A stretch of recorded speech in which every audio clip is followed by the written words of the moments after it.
Mariquita Varela, casta esposa de Fernando Osorio, notaba que de algún tiempo a aquella parte se iba haciendo una sabia sin haber puesto en ello empeño, ni pensado en sacarle jugo de ninguna especie a la sabiduría. Era el caso, que, desde que los chicos mayores, Fernandito y Mariano, se habían hecho unos hombrecitos y se acostaban solos y pasaban gran parte del día en el colegio, a ella le sobraba mucho tiempo, después de cumplir todos sus deberes, para aburrirse de lo lindo. Y por no estarse mamo sobre mano, pensando mal del marido ausente, solo ocupada en acusarle y perdonarle, todo en la pura fantasía, había dado en el prurito de leer, cosa en ella tan nueva, que al principio le hacía gracia por lo rara. Leía cualquier cosa. Primero la emprendió con la librería del oficioso esposo, que era médico. Pero pronto se cansó del espanto, de los horrores que consiente el padecer humano, y mucho más de los escándalos técnicos, muchos de ellos pintados a lo vivo en grandes láminas de que la biblioteca de Osorio era rico museo. Tomó por otro lado, y leyó literatura, moral, filosofía, y vino a comprender, como en resumen, que del mucho leer se sacaba una vaga tristeza entre voluptuosa y resignada, pero algo que era menos horroroso que la contemplación de los dolores humanos, materiales, de los libros de médicos. Llegó a encontrar repetidas muestras de literatura cristiana, edificante, y allí se detuvo con ahínco y empezó a tomar en serio la lectura, porque comenzó a ver en ella algo útil y que servía para su estado de mujer que fue hermosa, alegre, obsequiada, amada, feliz, y que empieza a ver en lontananza la vejez desgraciada, las arrugas, las canas y la melancólica muerte del sexo en su eficacia. Lejos todavía estaba ese horror, pero mal síntoma era ir pensando tanto en aquello. Pues sus lecturas morales, religiosas, la ayudaban no poco a conformarse. Pero le sucedió lo que siempre sucede en tales casos, que fue más dichosa mientras fue neófita y conservó la vanidad pueril de creerse buena, nada más que porque tenía buenos pensamientos, excelentes propósitos, y porque prefería aquellas lecturas y meditaciones honradas. Y fue menos dichosa cuando empezó a vislumbrar en qué consistía la perfección sin engaños, sin vanidades, sin confianza loca en el propio mérito. Entonces, al ver tan lejos, mucho más lejos que la vejez con sus miserias, tan lejos la virtud verdadera, el mérito real sin ilusión, se sintió el alma llena de amargura, en una soledad de hielo, sin mí, sin vos y sin Dios, como decía Lope, sin mí, es decir, sin ella misma, porque no se apreciaba, se desconocía, desconfiaba de su vanidad, de su egoísmo. Sin vos, es decir, sin su marido, porque hay. El amor de amores, había volado tiempo hacia. Y sin Dios, porque Dios está solo donde está la virtud, y la virtud real, positiva, no estaba en ella. Valor se necesitaba para seguir sondando aquel abismo de su alma, en que al cabo de tanto esfuerzo de humildad, de perdón de las injurias, de amor a la cruz del matrimonio, que llevaba ella sola, se encontraba que todo era presunción, romanticismo disfrazado de piedad, histerismo, sugestión de sus soledades, paliativos para conllevar la ausencia del esposo, distraído ala en el mundo. El mérito real, la virtud cierta, estaba lejos, mucho más lejos. Y estas amarguras de tener que despreciarse a sí misma, si no por mala, por poco buena, era el único solaz que podía permitirse.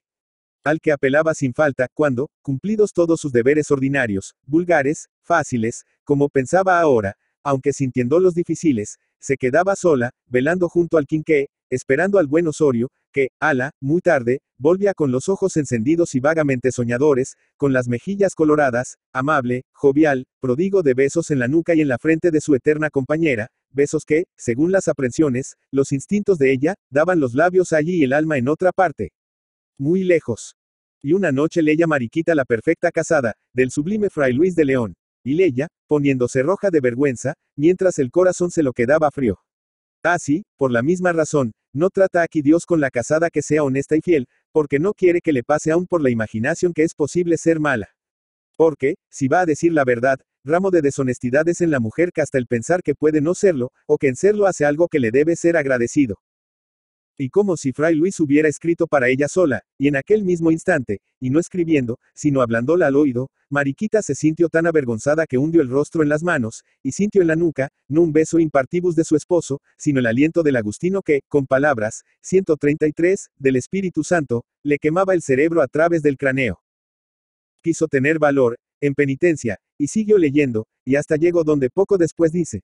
Y cierto, como el que se pone en el camino de Santiago, aunque a Santiago no llegue, ya le llaman Romero, así, sin duda, es principiada ramera la que se toma licencia para tratar de estas cosas, que son el camino. Y, siempre con las manos apretadas a la cabeza, la de Osorio se quedó meditando. Yo ramera principiada y por aquello mismo que, si ahora siento como dolor de la conciencia que me remuerde, siempre tome por prueba dura, por mérito de mi martirio, por cáliz amargo. Por el recuerdo de Mariquita Paso, en una serie de cuadros tristes, de Ceniciento Gris, su historia, la más cercana, la de esposa respetada, querida sin ilusión, sola en suma, y apartada del mundo casi siempre. Casi siempre, porque de tarde en tarde volvía a él, por días, por horas. Primero había sido completo alejamiento. La batalla maternal, el embarazo, el parto, la lactancia, los cuidados, los temores y las vigilias junto a la cuna. Y vuelta a empezar. El embarazo, cada vez más temido, con menos fuerzas y más presentimientos de terror. El parto, la lucha con la nodriza que vence, porque la debilidad rinde a la madre. Más vigilias, más cuidados, más temores. Y el marido que empieza a desertar, en quien se disipa algo que parece nada, y era nada menos que el amor de amores, la ilusión de toda la vida de la esposa, su único idilio, la sola voluptuosidad lícita, siempre moderada. Como un rayo de sol de primavera, con el descanso de la maternidad viene el resucitar de la mujer, que sigue el imán de la admiración ajena. Ráfagas de coquetería. Así como panteística, tan sutiles y universales, que son alegría, placer, sin parecer pecado. Lo que se desea es ir a mirarse en los ojos del mundo como en un espejo. La ocasión de volver al teatro, al baile, al banquete, al paseo, la ofrece el mismo esposo, que siente remordimientos, que no quiere extremar las cosas, y se empeña, vamos, en que su mujercita que, diablo, vuelva a crearse, vuelva al mundo, se distraiga honestamente. Y volvía Mariquita al mundo, pero el mundo era otro. Por de pronto, ella no sabía vestirse, lo que se llama vestirse. Sin saber por qué, como si fueran escandalosas, prescindia de sus alhajas. No se atreve a ceñirse la ropa, ni tampoco a despojarse de la mucha interior que ahora gasta, para librarse de achaques que sus maternidades trajeran con amenazas de males mayores. Además comprende que ha perdido la brújula en materia de modas. Un secreto instinto le dice que debe procurar parecer modesta, pasar como una de tantas, de esas que llenan los teatros, los bailes, sin que en rigor se las vea.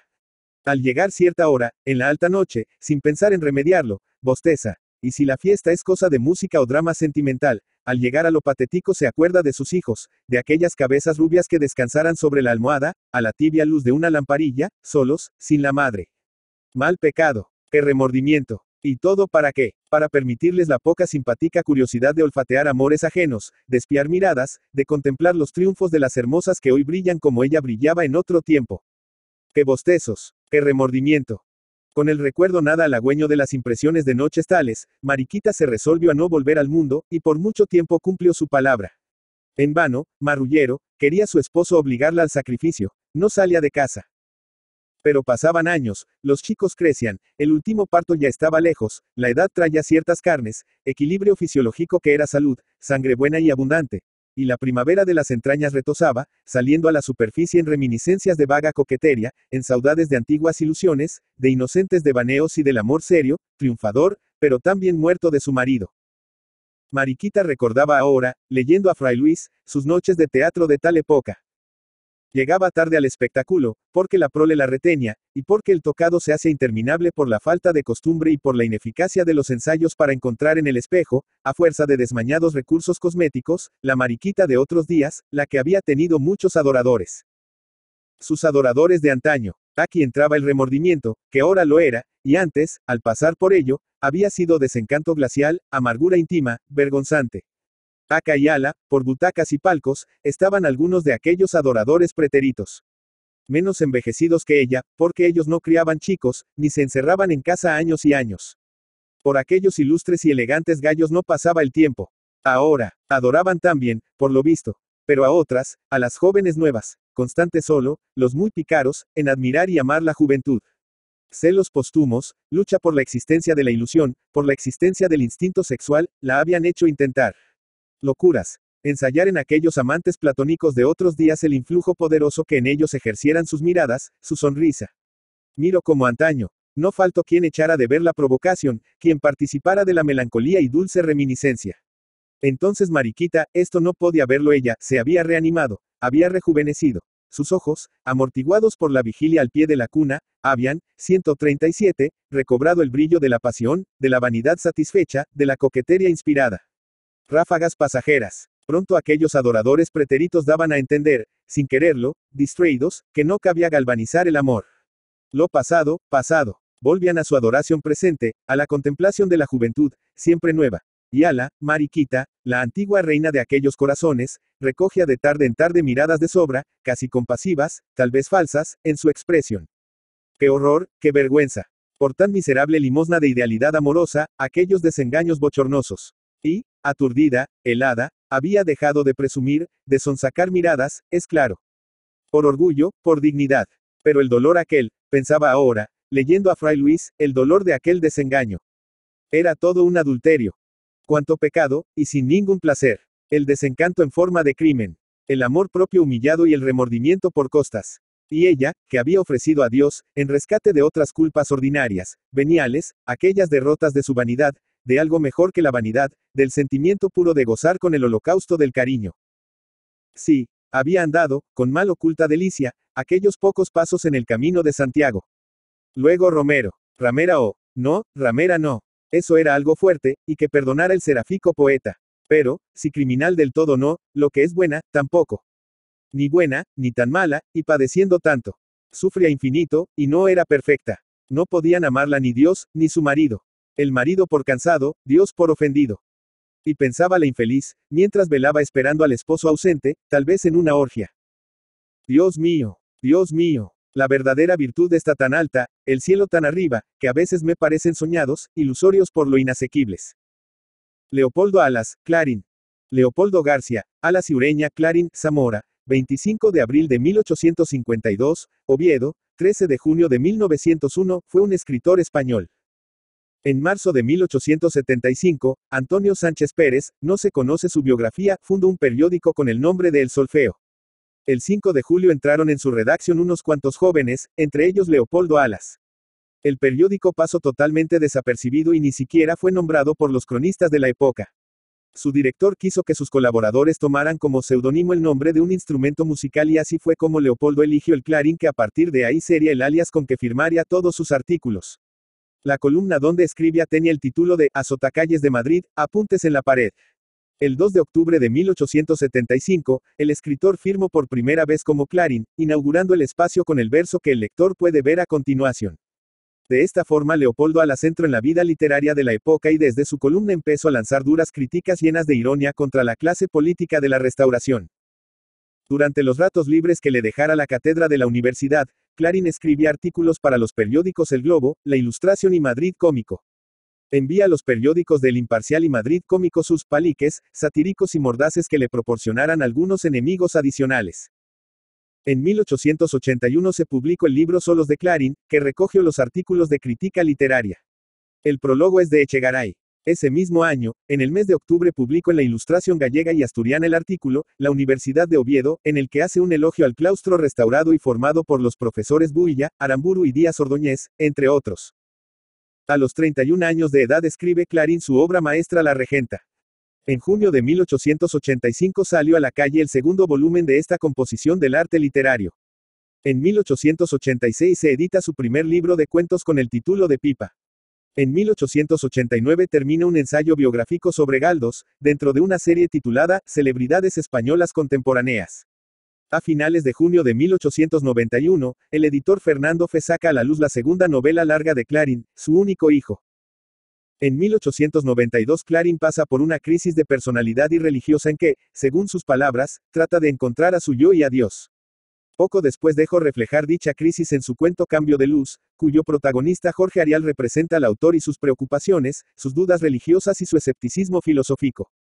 Clarín define a este personaje como místico vergonzante. En esta época también colabora con la revista Los Madriles.